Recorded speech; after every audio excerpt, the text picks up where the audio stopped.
नमस्कार विद्यार्थी, आज मैं कक्षा 12 हिंदी के पद्य विभाग के पाठ 6 उषा पढ़ा रही हूँ, जिसके रचयिता है कवि शमशेर बहादुर सिंह। इनका जन्म 13 जनवरी सन 1911 को देहरादून उत्तर प्रदेश, अब जो उत्तराखंड के नाम से प्रसिद्ध है, में हुआ था।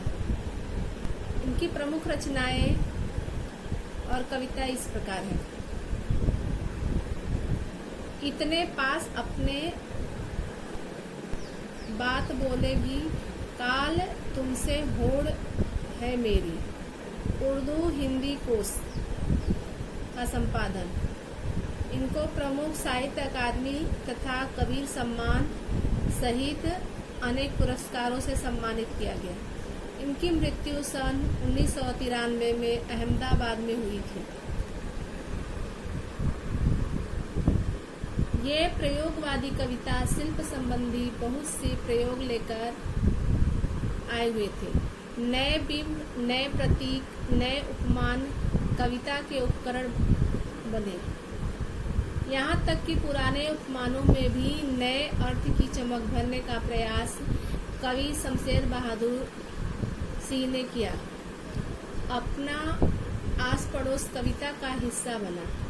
प्रकृति में होने वाली परिवर्तन मानवीय जीवन चित्र बनकर अभिव्यक्त हुआ। प्रस्तुत कविता में कवि ने उषा अर्थात सूर्योदय के ठीक पहले के पल पल परिवर्तित प्रकृति का सत्य चित्र प्रस्तुत किया है, जो इस प्रकार है।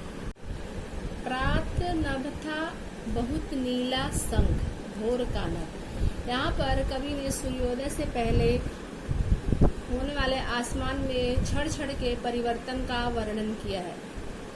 अर्थात कवि ने सूर्योदय से पहले का सूक्ष्म निरीक्षण करके यहाँ पर प्रस्तुत किया है। सुबह से पहले का आसमान बहुत नीला शंख भोर का नभ, मतलब आकाश जो है ऐसा प्रतीत हो रहा है जैसे नीला शंख दिखाई दे रहा हो। आसमान नीले शंख के समान दिखाई दे रहा था। उसके बाद राख से लिपा हुआ चौका अभी गीला पड़ा है और उसके बाद अगले ही क्षण उसमें परिवर्तन हो जाता है। कैसा परिवर्तन? जैसे ही सूर्य जो है बाद में कैसा दिखाई दे रहा है, जैसे कोई स्त्री अपने रसोई घर को राख से लिपी हुई हो, जो अभी गीला ही हो, इस तरह से आसमान दिखाई दे रहा है। बहुत काली सील जरा से लाल खड़िया की जैसे धुल गई हो, और अगले ही क्षण उसमें फिर से परिवर्तन हो जाता है।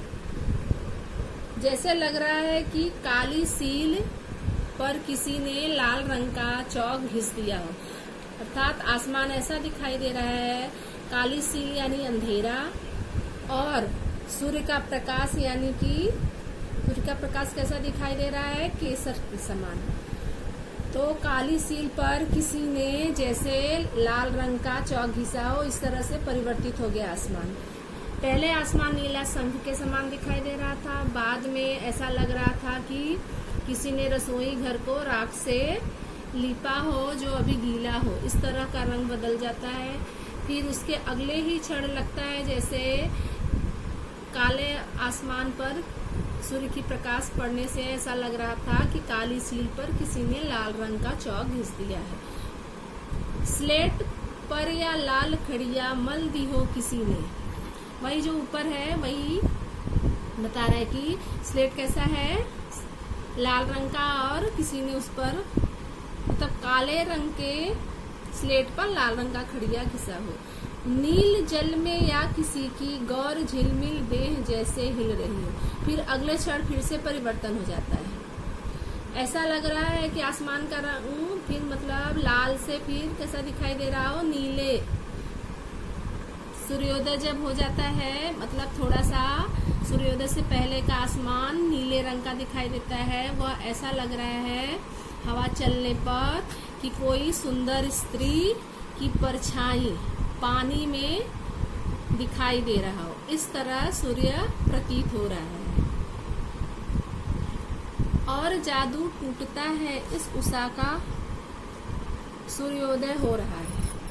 और अगले ही क्षण सूर्योदय हो जाता है तो ऐसा लगता है कि ये सारा जादू था, जो इन्होंने अलग अलग प्रकार से सूर्योदय के पहले का जो परिवर्तन बताया वह एक जादू था, और सूर्योदय होने पर वह जादू टूट गया और ये सारी चीजें नहीं दिखाई दे रही है, और सूर्योदय होने पर साफ सूर्य स्पष्ट दिखाई दे रहा है।